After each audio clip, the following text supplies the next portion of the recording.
অহংকারী দাম্ভিক লোককে পছন্দ করেন না। অহংকারী, আমাদের তো অহংকার টহংকার নাই না? আছে অহংকার? আছে। কিসের অহংকার বলেন? টাকার, আর ক্ষমতার, আর সৌন্দর্যের, আর হ্যাঁ পাওয়ার, সোশ্যাল পাওয়ার।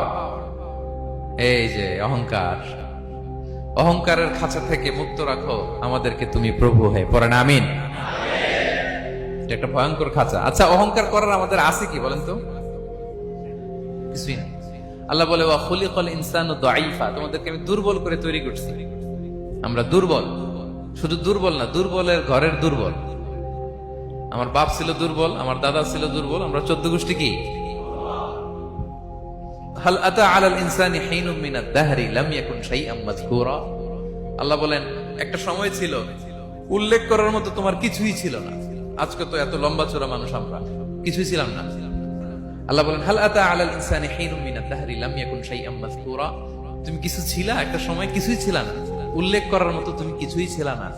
অস্তিত্বহীনের জগৎ থেকে তোমাকে আমি অস্তিত্ব আনলাম। তোমার বাবার পৃষ্ঠদেশ থেকে তোমার মায়ের গর্ভাশয়ে আমি তোমাকে ফেললাম। সেখানে আমি আল্লাহ তোমাকে একটু একটু করে তিলে তিলে বড় করলাম। 9 মাস 10 মাস পরে মায়ের পেট থেকে দুনিয়াতে তুমি আসলে। দেখেন তো দুনিয়ায় আসার পর আমাদের অবস্থাটা কি? কাপড় নাই, চোপন নাই, এভাবে চলে আসছি। আসার পরে কেউ যদি মুখে খাবার তুলে দেয় তাইলে খেতে পারি, হ্যাঁ? তাও লিকুইড খাবার, এদিক দিয়ে দিলে এদিক দিয়ে পড়ে যায়, খালি মুছতে হয়। মেহমান একজন এসে আদর করে কোলে নিচে পেশাব করে দিছি ভরাইয়া, আছে না নাই? হয়েছে না, হয়েছে না? এরকম আদর করে একটা কোলে নিছেন, এখনই না ডায়াপার আসছে মিয়া। আজ থেকে 10 বছর আগে এগুলো ছিল নাকি? প্যাম্পাস ডায়াপার ছিল, এই কাঁথা টাতা নিয়ে কোলে নেওয়া লাগতো, এরপরে দিছে ওদিক দিয়ে জামা টামা ভিজে শেষ। ইভেন রাসূল সাল্লাল্লাহু আলাইহি ওয়াসাল্লামের কোলে এরকম বাচ্চারা পেশাব করে দিছে, এরকম হাদিস আছে। আদর করে মায়েরা বাবারা আসলেই তো তার বাচ্চাকে রাসূল সাল্লাল্লাহু আলাইহি ওয়াসাল্লাম কোলে দিতেন, পেশাব করে দিতেন। তো কার কোলে উঠছে এটাও জানি না, পেশাব করে ভরাই দিচ্ছে। পেশাব পায়খানা করে শয়লাভ। লিকুইড দিলে খেতে পারি, শক্ত কিছু খেতে পারি না। এই তো আমি, এই তো আমার ক্ষমতা। একজন যে বললেন ক্ষমতার অহংকার, এই তো ক্ষমতাটা তো এতটুকু। এরপরে যখন জোয়ান হয়েছে, এখন তো জোয়ান, এখানে একটা ভূমিকম্প হইলে কি অবস্থা হবে বলেন তো জোয়ানদের?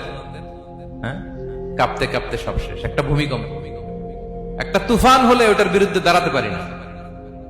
একটা তুফান, রাস্তায় টায়ার পাংচার হলে লাফ দিয়ে উঠি।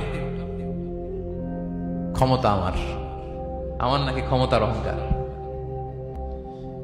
কি দুর্বল আমরা, হ্যাঁ? কুকুর আমাদেরকে কামড় দিলে আমরা কুকুরের কামড়ও দিতে পারি না, ঠিক কিনা? মশা যে কামড়া, এটা ধরতে না পারলে কিছু করতে পারি? কামড় মাইরা দিছে দৌড়।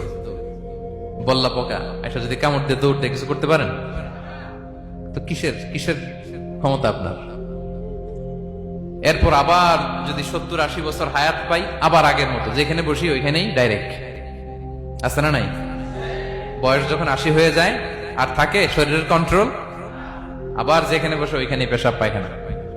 খাবার দিলে খাইতে পারি, পিঠটা বাঁকা হয়ে কুজু হয়ে গেছে, এর নাকি আবার অহংকার? সাজে অহংকার? সাজে অহংকার? সাজে একজনের, আওয়াজ করে বলতে হবে তিনি কে? 3 নম্বরে অহংকার দাম্ভিককে আল্লাহ পছন্দ করেন না। প্রিয় ভাইরা, আল্লাহ বলেন কারুনের ঘটনাকে আল্লাহ এখানে এনেছেন।